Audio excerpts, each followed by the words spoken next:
मैं मौलवी मोहम्मद उमर कामलिया 11 नंबर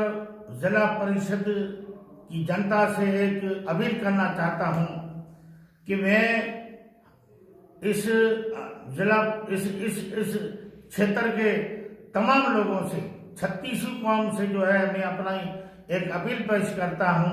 कि जब ये सीट ओबीसी रिजर्व हुई उस वक्त से लेके आज तक मैंने इस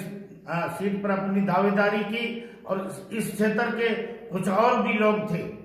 जैसे ये रणजीत जी चौधरी था, एक नाथू जी थे और ये खेराज राम जी थे और भी जो है लोग जो इस ओबीसी में आते हैं उन लोगों की दावेदारी थी। लेकिन मैंने उनसे ये मिल के बात की थी कि मुझे टिकट में पार्टी ने दिया तो आप मेरी मदद करना और आप लोगों को अगर टिकट मिलती है तो हम आपकी मदद करेंगे, अपन क्षेत्र की आपस में नहीं लड़ेंगे। मुझे बिल्कुल पक्का दिलासा दे के 5 तारीख को मुझे कह दिया गया कि आप जाओ जाके फार्म भरो। मैं गया बाड़मेर, फार्म भरा रहा था तो मुझे वहाँ जो इनके खास जो आदमी थे उन्होंने मुझे कहा कि आप फार्म क्यों भरा रहे हो, खामखा आपकी बेइज्जती होगी, ये टिकट तो रामाराम गोदारे को मिल रही है और इन्होंने तय कर दिया है। अभी जब विधानसभा चल रही थी 3 तारीख को तो वहाँ इन्होंने ये तय किया है कि टिकट रामाराम की गोदारा को देंगे और मौलवी उमर को टिकट नहीं देंगे। मैं इस 11 नंबर क्षेत्र के जनता से मैं अपील करता हूँ, मैं हमेशा कांग्रेसी रहा हूँ, 70 साल से हम कांग्रेस से जुड़े हुए रहे। मेरे दादाजी ने इस कांग्रेस के लिए हमेशा मेहनत की, कोशिश की और इंदिरा जी के जमाने में, इंदिरा जी के वक्त जेल भर आंदोलन चला था तो मेरे दादाजी जेल में गए थे और मेरे फादर ने उस वक्त गाड़ियों का और इस तरीके से कोई इंतजाम नहीं था, ऊँटों पर घूम के इस इलाके में 25 पैसे के मेंबर बनते थे उस वक्त जो है कांग्रेस के उन्होंने मेंबर बनाए। आज अगर जय नारायण जी व्यास जिंदा होते तो वो कहते कि इस खानदान ने कांग्रेस के लिए क्या कुर्बानी दी, या बिरदी चंद जी जैन होते तो वो बताते कि इस खानदान ने कांग्रेस के लिए क्या कुर्बानी दी, या पंडित जी होते या रामदास जी चौधरी साहब होते या और जो बड़े कांग्रेसी लीडर दुनिया से चले गए हैं वो जिंदे होते तो बताते कि इस खानदान ने और इनके परिवार ने इस कांग्रेस के लिए कितनी कुर्बानियां दी। फिर मैं इसी सीट से जिला परिषद का सदस्य रहा और कांग्रेस कार्यकारिणी का मेंबर रहा और हमेशा कांग्रेस से जुड़ा रहा। मैंने अपनी जिंदगी में कभी भी जो है ओतल बोतल नहीं की, लोगों ने खूब सारी ओतल बोतली भी की और कांग्रेस से भी बगावत की और भी पार्टियों में गए, फिर वापस आए। लेकिन मैंने कभी अपनी जिंदगी में इस तरीके से नहीं, पक्का कांग्रेस का सिपाही रहा, कांग्रेस से जुड़ा हुआ रहा। इस वक्त मेरे साथ एक अन्याय हुआ है, मेरे साथ एक धोखा हुआ है। मुझे टिकट का हकारा देके और अच्छे लोगों के सामने मुझे कह दिया गया था कि टिकट इनकी पक्की है और फिर आखिरी में पता नहीं क्या हुआ, इन्होंने जो है आखिरी आयन मौके पर जो है मुझे बुला के कह दिया गया कि आपको टिकट नहीं मिलेगी।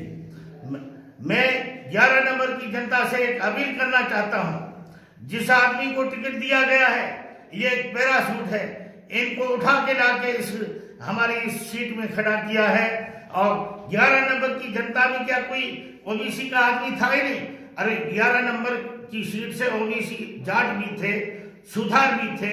सोनारे भी थे या फिर और राणा राजपूत भी थे और भी लोग जितने ओबीसी की श्रेणी में आते हैं किसी को दे देते या किसी और मुसलमान को दे देते, मुझे कोई एतराज नहीं था। ये पड़ोस वाले हमारे क्षेत्राव वाले रणजीत जी चौधरी मांग रहा था, खड़ीर वाले मांग रहे थे, वो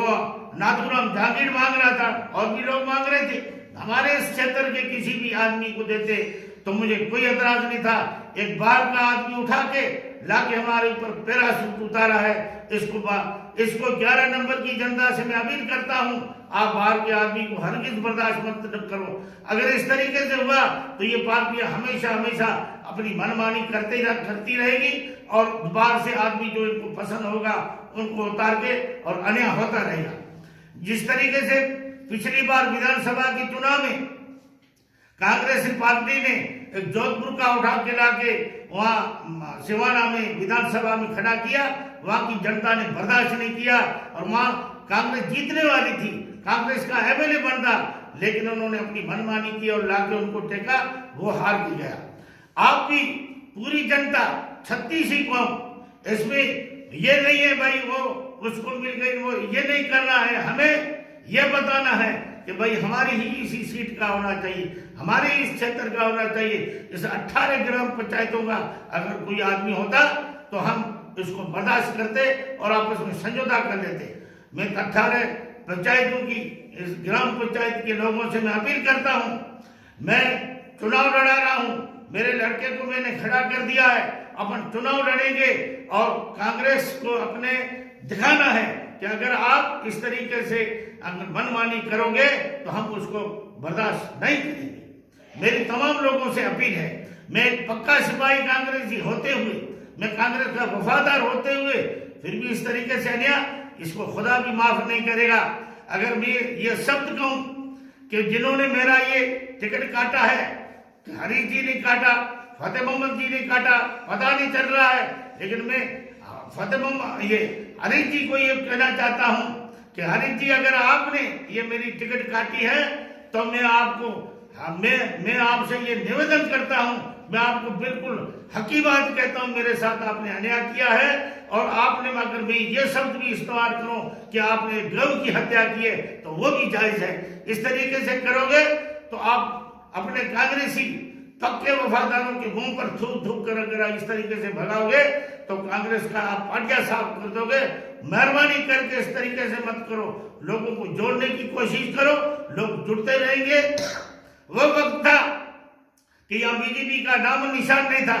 कांग्रेस वालों ने इस तरीके से मनमानी की और अपनी चलाई और लोगों को भगाते रहे, कांग्रेस कमजोर होती जा रही है। इस तरीके से पार्टी को कमजोर मत करो, अपना उल्लू सीधा करने के लिए पार्टी को कमजोर मत करो। ये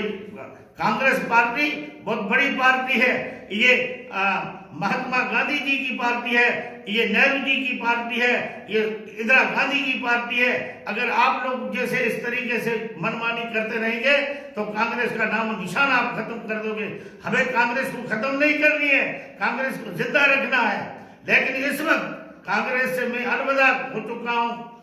और हम लड़के रहेंगे और 11 नंबर की जनता का अपमान नहीं होने दूंगा और 11 नंबर की जनता ये फैसला करेगी और उन्होंने फैसला कर दिया है कि हमें चुनाव लड़ना है और हम चुनाव लड़ के रहेंगे। लेकिन आखिरी में मैं ये बात कहता हूं और मैं कल से इस बात पर विचार कर रहा हूं और मेरा दिमाग खराब है कि हमारे नेता 200 एमएलओ में दबंग नेता है और इसका मुकाबला कोई कर नहीं सकता। एक मजबूत नेता है, सच्चा और पुख्ता नेता है, वो पता नहीं किससे दब गए और उन्होंने जो है अपनी मजबूरी जाहिर करके कह दिया गया कि मैं जो ऊपर से आपकी टिकट कट रही है। आमिर खान एक ऐसे दबंग नेता है, लोगों ने मुझे कहा कि आपके साथ धोखा होगा, मैंने उनको पुख्ता जवाब दिया कि डूंगर हिल सकता है, डूंगर खिसक सकता है, लेकिन हमारे एमएलए आमिर खान साहब की जबान नहीं खिसक सकती। उन्होंने जो बात कही है उसी पर वो मजबूत और कायम और पुख्ता रहते हैं। लेकिन खुदा जाने क्या हुआ कि एकदम मतलब जो है वो इस बात से हट गए और मुझे ना कर दिया। बस मैं इतनी बात कहकर पूरी जनता से अपील करता हूं, अगर इस बात को आप भूल जाओगे तो हमारी आने वाली पीढ़ी हमेशा जो है मजबूर और परेशान होती रहेगी। अगर आने वाली पीढ़ी की आपको सोचना है तो आप ये ना सोचे मैं निर्दलीय लड़ रहा हूं, निर्दलीय लड़ा रहा हूं। हमें निर्दलीय जिताकर और कांग्रेस को दिखाना है कि अगर आप अन्याय करोगे आइंदे के लिए तो इस तरीके से जो है जनता उसको माफ नहीं करेगी। और बस इतनी बात कहकर मैं अपनी जनता से जो है अपील करता हूं, मजबूत हो जाओ, पुख्ते हो जाओ और हमें निर्दलीय उम्मीदवार जीता के दिखाना है कि हमने ये जीता कर रहे। बस इसी बात पर जय हिंद, जय भारत।